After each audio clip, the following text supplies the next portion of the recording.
technical definition for cognitive biases is systematic deviation from rational judgment. You have a bunch of data in front of you. You expect the person who's looking at the data to arrive at a rational judgment, but they don't. They arrive at a judgment that's not rational. Right? And this is not just random or arbitrary. It's systematic, and humans exhibit it for a variety of reasons. Right? So that's the technical definition, the systematic deviation from rational judgment. The non-technical definition of cognitive biases is that everybody lies. Okay? But the interesting thing is, everybody lies, and I don't mean this flippantly, because obviously everybody lies. But when it comes to cognitive biases, people don't know that they're lying. They think they're speaking the truth, but they could still be lying because of their cognitive biases. Right? That's important. And second, as it pertains to this class, why are we even talking about cognitive biases?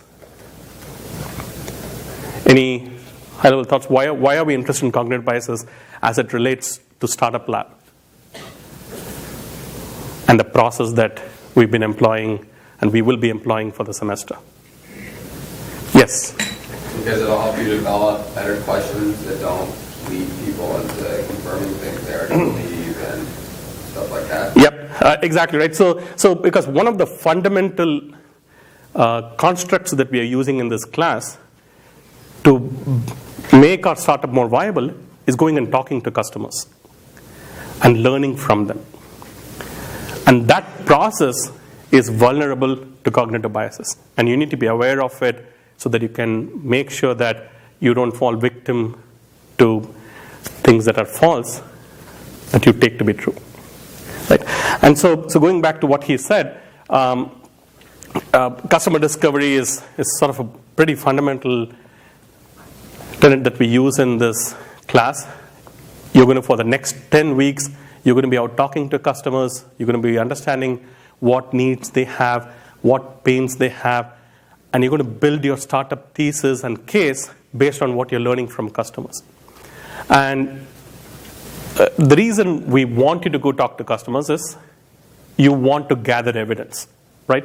Evidence that's going to guide you towards building a better startup, a startup that has a higher probability of success.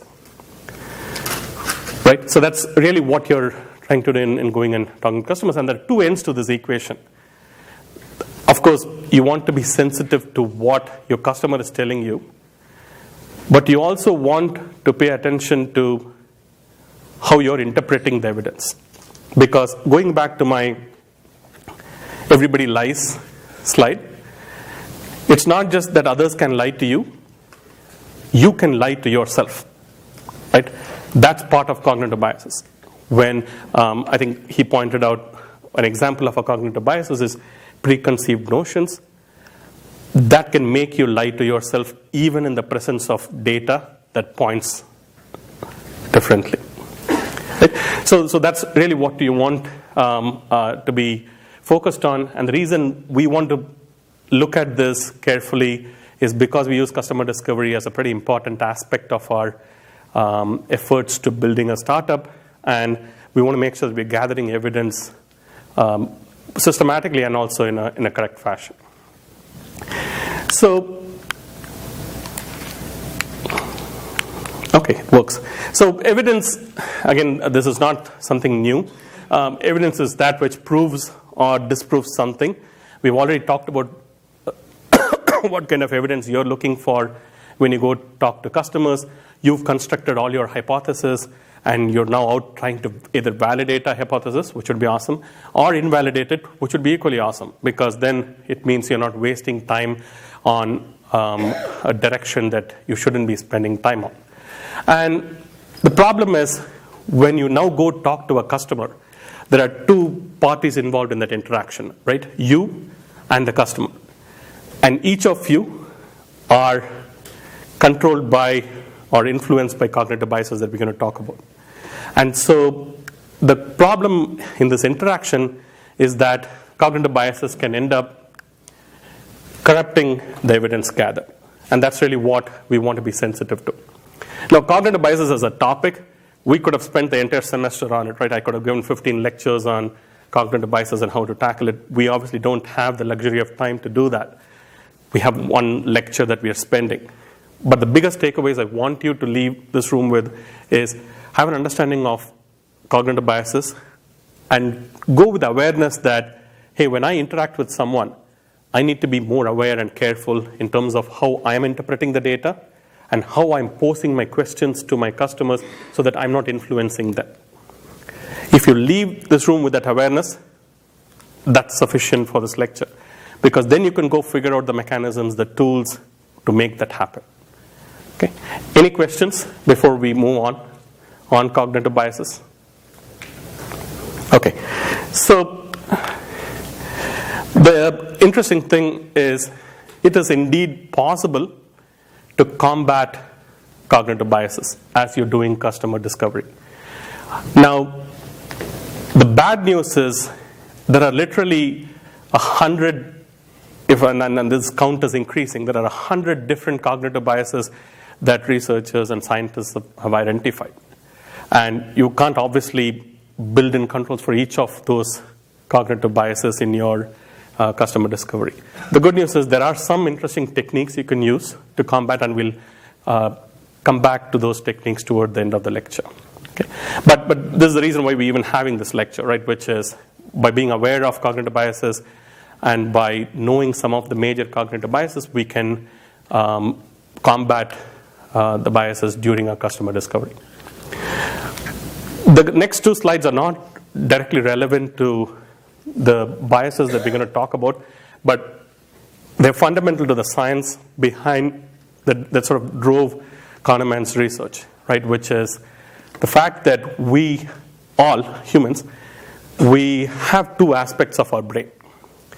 This is not necessarily the left brain, right brain dichotomy, which is a wrong way of looking at the brain, but there are two systems operating at different time scales. So there is system one, which is sort of the intuitive system. It's fast, it's emotional, and it takes decisions very quickly. So when you see a snake, your reaction to the fact that there is a snake is driven by system one, right? It's a lot of intuition that kicks in, a lot of reflexes that kick in terms of controlling your reaction to that event.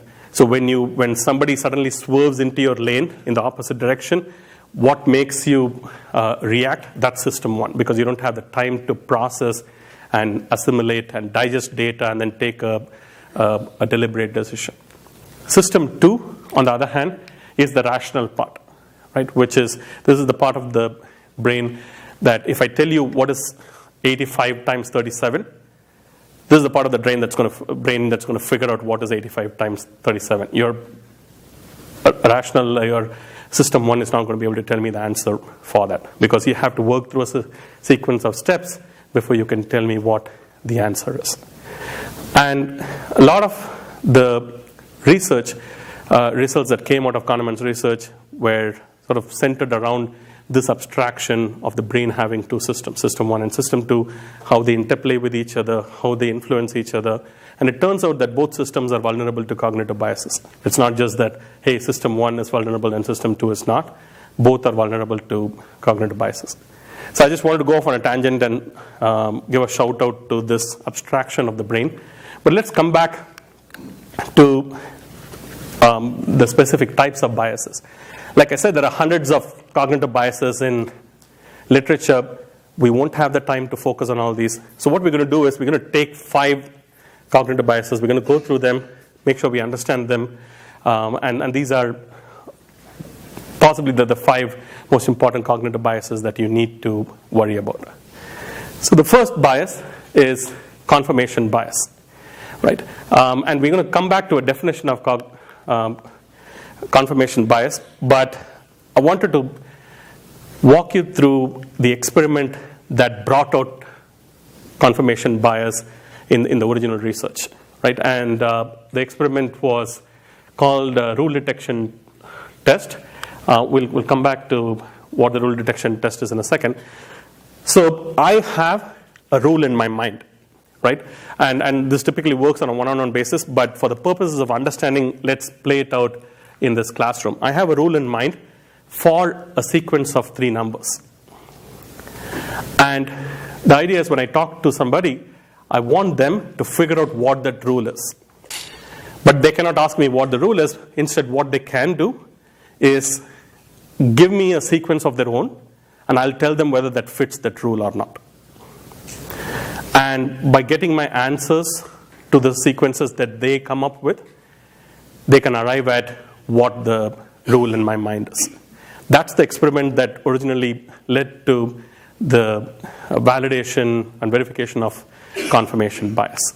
So identify a rule by proposing other confirming sequences. And I'm going to give you the initial sequence, right? The initial sequence that subscribes to the rule that I have in my mind is 2, 4, 6. Now, if you already know what the rule is, you can go out and spurt it out, right? You don't need to ask me for another verification. But if you don't, then why don't you put up your hand and give me a sequence and I'll tell you yes or no. 3, 5, 7. Okay, it does conform to my rule. His sequence was 3, 5, and 7, and it does conform to my rule. So now if any of you know what the rule is, you can tell me what the rule is. Or if not, you can put up your hand again and give me another sequence. Yes? 10, 8, 6. No. So he gave me 10, 8, 6, and it does not conform to my rule. -3, -1, 1. -3, -1, 1, that does conform to my sequence. 4, 5, 6. 4, 5, 6, that does conform to my sequence. Does or doesn't? It does. Yes. Is it every number must be greater than last? Yes. So that is the rule that I had in mind, right? Which is it's just an increasing sequence. Now, it's interesting because this works obviously much better in a one-on-one setting, but even the initial sequences that I kept getting back were sequences that are separated by 2, right? Just because my initial sequence was that form. When this experiment was conducted, the percentage of people, so this was conducted on 100 people, the percentage of people that arrived at the rule without giving an erroneous description of the rule was 1 in 5. So you can see how astoundingly low this is, right? And the reason is because once we form a rule in our mind, like let's say in your case, some of you thought, hey, these are even numbers, increasing even numbers, or they're separated by 2. Participants kept coming back with sequences that matched their rule. They weren't out trying to invalidate. I don't remember who gave me the 4, 5, 6. That was a departure, right? 4, 5, 6 was a departure. That was a great sequence. And then the decreasing sequence was even better, right? Because that sort of falsified certain rules that you might have had in your mind. So going back to why was it 20%? Because most participants, once they saw the initial sequence, they had a rule in mind, and they kept giving sequences to the experimenters that matched the sequence that they had in mind. And it just so happened that it all matched, right? If you had told me 10, 12, 14, or 200, 202, 204, all that would have matched. It's just that it doesn't fit the rule that I had in mind, which is just increasing sequence. So this is an example of confirmation bias, which was verified experimentally. And this is the definition of confirmation bias, and something that you need to be on the lookout for, which is it's the tendency to seek and interpret information in a way that conforms to one's preconceptions. Right? So this is the single most dangerous cognitive bias that you all are going to face. Why? Because you've come up with an idea. You are now going to talk to customers to see if this idea is worth anything. This idea is like your baby. You want it to be successful. And so you're going to ask questions in a way that's going to lead the customers. You're going to ask questions in a way that's going to reinforce the idea being valid. And then even when the customer gives you data, you're probably going to start eliminating some data that doesn't fit in with your worldview with respect to your startup idea, giving some excuses. Right? So that's why you want to be really, really careful about this, which is you have your own preconceived notions in terms of what you want to happen. And so when you go gather, seek, and interpret data, you want to be explicitly careful of not biasing yourself. Does it make sense? Toward the end of the lecture, I'll come back to some structural mechanisms you can use to combat some of these biases. But for now, all I want you to be aware of is the fact that you can have confirmation bias, which is, and you do have confirmation bias, which is where you have preconceived notions and you're going to seek and interpret information that matches those preconceived notions. Any questions?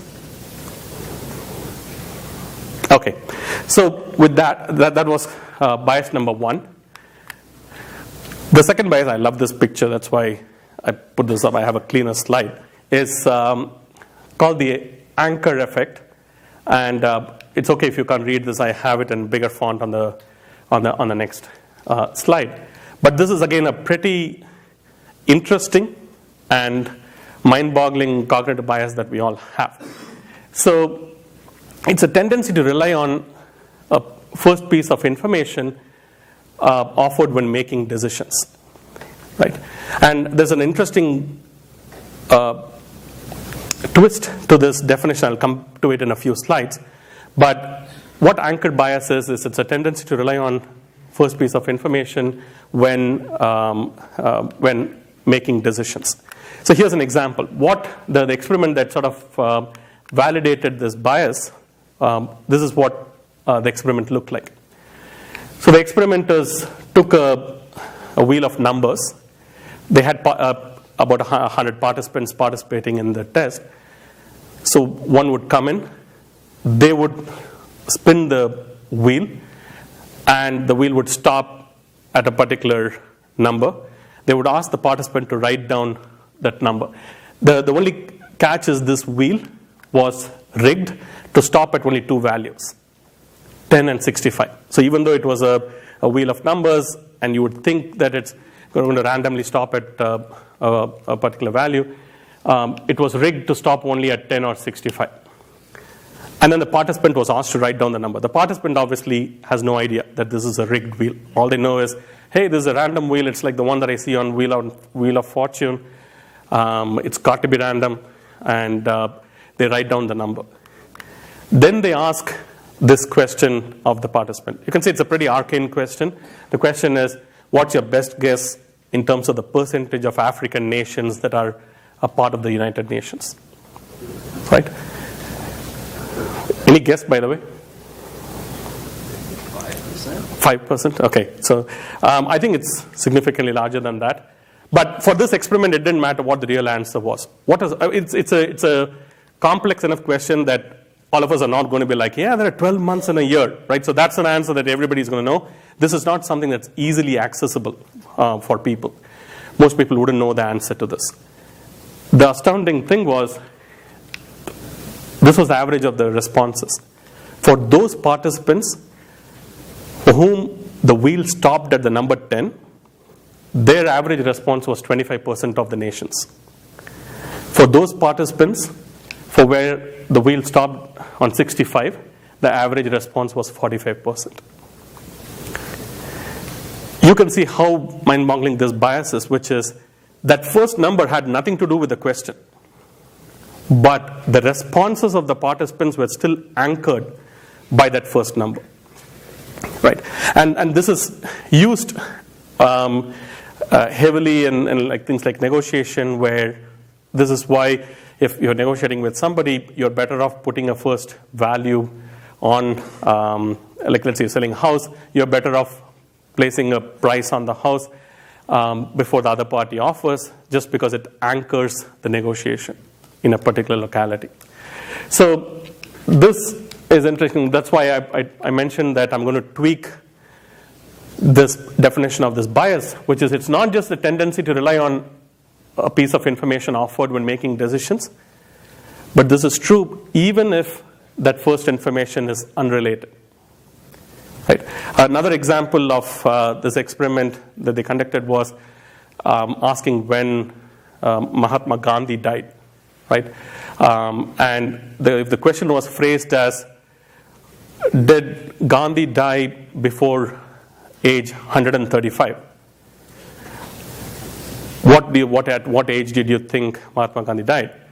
That was one phrasing. Another phrasing was, did Gandhi die above the age of 25? At what age do you think Gandhi died? So you can see that the two questions are identical. They're basically asking at what age Gandhi died. But because of the phrasing of the questions, the participants who answered the first phrasing of the question would give a substantially higher number for when Gandhi died, because it had the number 135 built in, which obviously 135 is a ridiculous number, right, for somebody dying, yet it anchored their decisions. So you can see why this is important when you're doing customer discovery, right? Because you could be anchoring the responses that your customers are giving based on what data you've given them before you ask them the question. And that's why you need to be sensitive to this bias. Any questions? Okay. So the third bias is called the framing effect. And again, it's pretty fascinating cognitive bias that we have. And it's a tendency to react differently to a particular choice depending on how it is presented. Right? So it's not like anchor effect where you're actually throwing a data at them. All it does is it asks the question differently.